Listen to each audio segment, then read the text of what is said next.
SSCL Singareni collieries company లిమిటెడ్కి సంబంధించి మనకైతే ఒక బ్రేకింగ్ న్యూస్ ఉంది. ఆ బ్రేకింగ్ న్యూస్ గురించి ఈరోజు మన వీడియోలో తెలుసుకుందాం.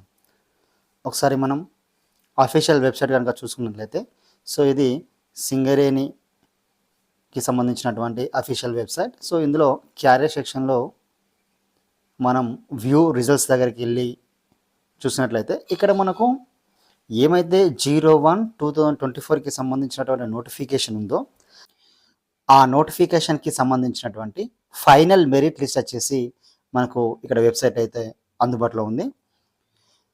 ఇది 01/2024కి సంబంధించినటువంటి ఫైనల్ మెరిట్ లిస్ట్. నిన్నటి వరకు ఇక్కడ వచ్చేసి ప్రొవిజనల్ మెరిట్ లిస్ట్ అని చెప్పేసి ఉండేది. ఇప్పుడు మనకి ఇక్కడ ఫైనల్ మెరిట్ లిస్ట్ అని చెప్పేసి కనబడడం జరుగుతుంది. ఇందులో జూనియర్ మైనింగ్ ఇంజనీర్కి సంబంధించినటువంటి ఫైనల్ మెరిట్ లిస్ట్ కనుక మనం చూసుకున్నట్లయితే, సో ఇది ఫైనల్ మెరిట్ లిస్ట్. ఇందులో ఎవరైతే క్యాండిడేట్స్ మ్యాక్సిమం మార్క్స్ తెచ్చుకున్నారో, క్వాలిఫై అయ్యారో వాళ్ళ రిజల్ట్స్ వచ్చేసి ఈ ఫైనల్ మెరిట్ లిస్ట్లో ఉంచడం జరుగుతుంది. ఇందులోకి వెళ్ళి కొంతమందిని సర్టిఫికేట్ వెరిఫికేషన్కి అయితే పిలవడం జరుగుతుంది. సో ఇక్కడ చాలామందికి ఒక డౌట్ ఉంది, ఫైనల్ మెరిట్ లిస్ట్కి as well as provisional merit లిస్ట్కి డిఫరెన్స్ ఏంటిదని చెప్పేసి. మనకి ఇక్కడ చూసుకున్నట్లయితే ప్రొవిజనల్ మెరిట్ లిస్ట్ వచ్చేసి ఎగ్జామ్ రాసిన తర్వాత వచ్చేది.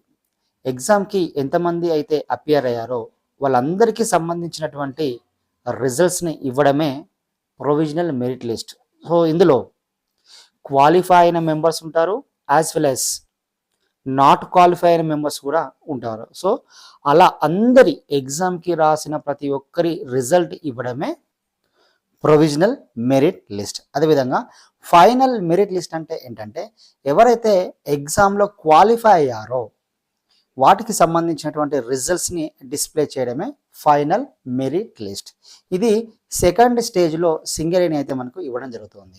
సో ఇందులో కనుక మనం చూసుకున్నట్లయితే ఇక్కడ నాట్ క్వాలిఫై మెంబర్స్ ఎవరు ఉండరు, ఓన్లీ క్వాలిఫై అయిన మెంబర్స్ మాత్రమే, మ్యాక్సిమం మార్క్స్ మెంబర్స్ మాత్రమే ఉంటారు. అలాగే విధంగా ఎవరైనా మాల్ ప్రాక్టీస్ చేసిన వాళ్ళ నెంబర్స్ కూడా అన్నీ కూడా ఇక్కడ తీసివేయడం జరుగుతుంది. సో అన్నీ తీసేసి పకడ్బందీగా ఒక సెలక్షన్ ప్రాసెస్కి సంబంధించినటువంటి మెంబర్స్ని చూపించడమే ఫైనల్ మెరిట్ లిస్ట్. సో వీటికి సంబంధించినటువంటి డిఫరెన్స్ ఇది. ఇంతకుముందు కనుక మనం ఏదైనా ఒక నోటిఫికేషన్కి సంబంధించినటువంటి రిజల్ట్స్ చూసినటువంటి సిచ్యువేషన్లో ఇక్కడ మనకు ఎవరైతే నాట్ క్వాలిఫైడ్ మెంబర్స్ ఉన్నారో వాళ్ళకి సంబంధించినటువంటి రిజల్ట్స్ కూడా ఇక్కడ డిస్ప్లే చేయడం జరిగింది. బట్ ఇక్కడ ఫైనల్ మెరిట్ లిస్ట్లో ఈ not qualify members, mall practice members అన్ని కూడా తీసేసి ఒక ప్రొవిజనల్గా మెరిట్ లిస్ట్ అనేది ఇవ్వడం జరుగుతుంది. Thank you.